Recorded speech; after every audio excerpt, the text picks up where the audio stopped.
0640, this was my tent site last night. Too close to a brook. Things were kind of damp this morning, which is unavoidable because I couldn't find a better one. Right down that way last night, got Trail Magic. It was a guy I got the banana from, came up. He had burritos, and he had fruit, and he had juice, Gatorade. I even had a beer, uncommon, but I was going to be here for a little while, so I had one. I grabbed my umbrella, and I'll be ready to go. I've got my pack on. Like I said, it's about 6:40, so the sun is not quite up yet. Yesterday, the sun kicked my butt. I got to figure out something better. The middle of the day, stopping to basically take a bath was a good thing. I needed to do it, and I wasn't making any headway anyway. I'm just coming up on the KEEFER oak. It is supposed to be the largest oak tree on the Appalachian Trail in the southern states. It's big. I don't know if I can get close enough to, I can get to it. I don't know if I can get where I can give you a good perspective of size. There's one bigger one called the Dover oak. I think it's in New York, but this is the KEEFER oak.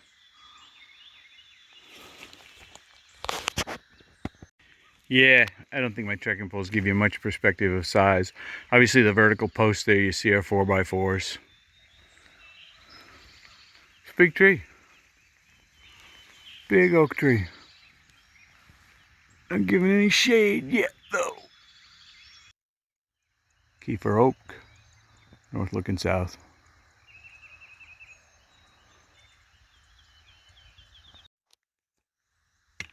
It's about 9 o'clock. I didn't really start hiking at 6:45. I started to walk away from the campsite, and there was a little river there, and I realized, oops, I'm down a liter. And it's 10 miles to water that I don't have to go way off trail to get to. So I said the heck with it and stopped and got water. So I started hiking about 7. So 2 hours in, 2.2 miles, which isn't great, but not bad because it's 1,300 feet of up. All of that was in the first mile and a half. This is southbound. About a mile and a half of up, some of it real rocky, some of it real steep. And then the last half hour I've been walking a ridge line here. It's been pretty cruisy because I'm sure I was less than 1 mile an hour going up that steep. Very glad I didn't do it yesterday. It would have been like 3 hours just to get the up in versus an hour and a half. And I would have been beat in the heat. Just a quickie. This is from that same power line, just basically from the other edge. And kind of looking at a parallel ridge line. I mean, there's a number of them, but so this morning we basically would have climbed up one of those like ribs and up to a ridge line, and I'm walking along the ridge line. That's a good part of what the AT seems to do, is work the ridge line. But it comes down, goes to roads and gaps and all that sort of thing. The word gap has become a 4-letter word because there's a big climb coming out of it. But anyway, so there's a parallel ridge line. Probably gives a pretty good reflection of a lot what this ridge line looks like from over there. Headed north. These rock cairns are something that gets talked about on Far Out. There's quite a few of them. A couple big ones back farther. You might be able to see one up there on the top of the hill. And there's all kinds of comments on why they're here and what they were for at one point. Sorry. Sarver Hollow Shelter, 0.4, and it's described as a very steep, which certainly looks like, downhill to get to it, which of course means a very steep 0.4 to get back up again. Not going, got my water. And then I think the water is like a steep 0.2 beyond the shelter. So just come down from up there. The trail looks really like a blast. It's going apparently in this direction. A little bit of blowdown here and there, as you can see. And I'm headed north. Have a wonderful day. 11 o'clock. 4 hours, 4.5 miles. Not great. Got pretty rock scrambly there for a while, though. Good part of the ridgeline has been rocky. Right now it's pretty good, but some of it was literally, the put your poles away and climb up through the rocks, up and over and whatnot. Yeah. someone almost looked like they get creative finding the most interesting path to go. So anyway, still working the ridge line. You can, I don't know how much you can see through the trees. And then I'm headed uphill right now. Not a big up, but another up, and then a down, another up, and there's another ridge line over there. I think that whole bit yesterday down through the meadows and fields and everything, I think we switched from that ridge line to this ridge line. And probably mostly because I think this one's higher. Or, well, I don't know, mostly. One reason anyway, I think because this one's higher. That's kind of the way the AT seems to be laid out. If it's bigger or higher or rougher or harder, that's the way they want to go. Okay. Not very artsy, but I look up at that and I see 3 different heads. Kind of cool. Well, the app said there was a view.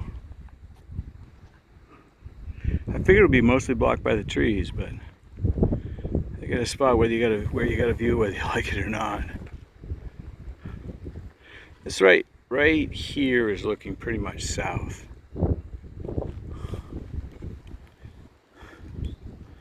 And around to the east. Pretty ridge lines. You know, the one close one, and then you can see 2 or 3 beyond. And then obviously probably every one of them has a nice little valley just like this one in between. Not real high. Well, about 3,400 feet. But because we're up on a ridge line, the trees look kind of cool. The amount of wind that they take all the time.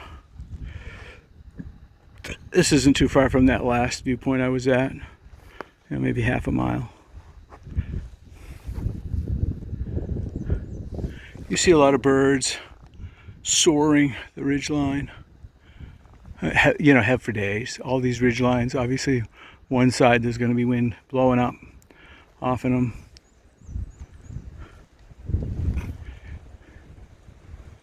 And north, yeah, oh yeah, this is the trail. This is the trail north. It's been a long stretch of this. This is actually not too bad. Some of it had some real put your poles away, climbing up and down stuff, but called the ledges. It's not on the edge of a cliff that's gonna have you falling 1,000 feet and crunching, but boy, you'd probably slide all the way down that, getting banged up pretty hard all the way. And farther back it was a lot rougher. The lower part you wouldn't fall as far, but you come to a stop pretty quick. If you look way back through there, you can see it goes on quite a ways. I don't know how much further it goes on. Still in it. Still continuing. Kind of work your way along, pick a crack and work your way along it. So I have to pick a spot, hey, where there's no point around to run into on the trail. Rattlesnake right there.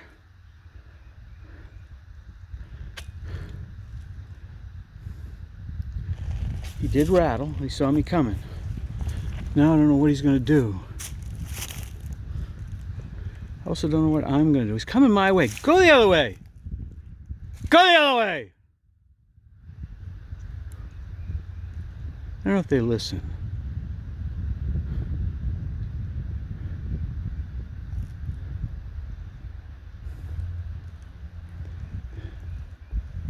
If he gets up far enough, I can get around him, but wish he'd stop coming my way. I'm gonna put the camera away.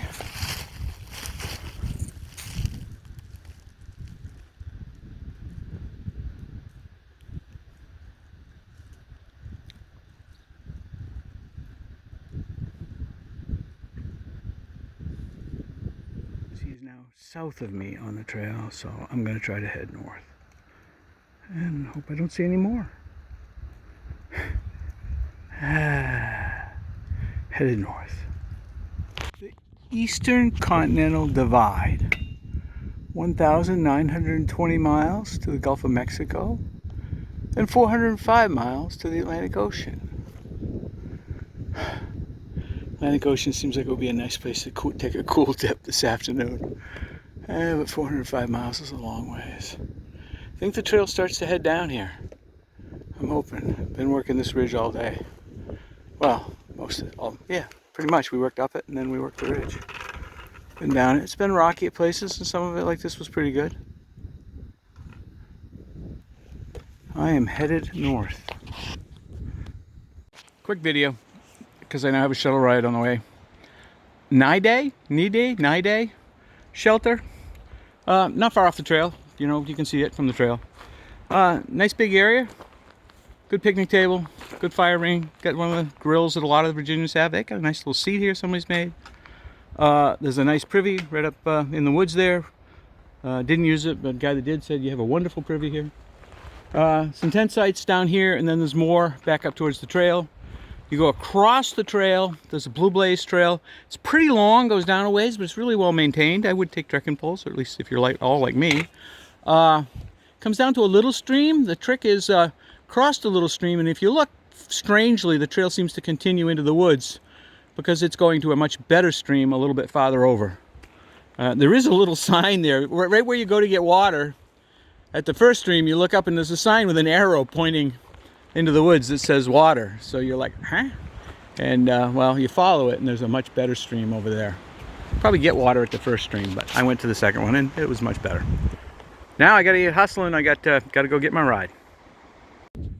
So Virginia 6:21. We got here just a little before 4. Set my shuttle up for 4:15. So that's good. I don't want them waiting. I'd rather wait. Sign across the street here, Craig Creek Stream or whatever. The bridge is out, closed by the Forest Service. It's a pretty high bridge over a pretty small stream. A lot of people I think are choosing just to ford through it. I might have just talked to somebody who went over it. Anyway, they've got a couple of hiker options, you know, to go around, you know, reroutes that are supposedly approved, road walks. I haven't met anybody yet that took any of them, but that may be happening. Anyway, that's coming up when I get back on, headed north. It's not very far. I don't know exactly how far, you know, a mile or less, I think. It was a pretty good day. KEEFER oak is, you know, one of the things you take a picture of on the trail. Everybody does. And rattlesnake is one of the things you take a picture of. I was kind of hoping I wouldn't see one for a little while, but I saw one today. Pretty good sized one. Didn't bother me. I didn't bother him. Well, I guess I bothered him. He was less than in the middle of the trail, and I made him move. Other than that, it wasn't easy walking. It was hot. It was in the 80s today. I don't like that. I had enough water. I stopped at that Nide shelter specifically because, I mean, it was only, you know, a mile and a half to here. Well, one, I hadn't been able to get phone connection yet, and I stopped and hoped I could get it there, and I did. I made my phone call from there. But also, I wanted more water. I wasn't out, but I wanted to have plenty.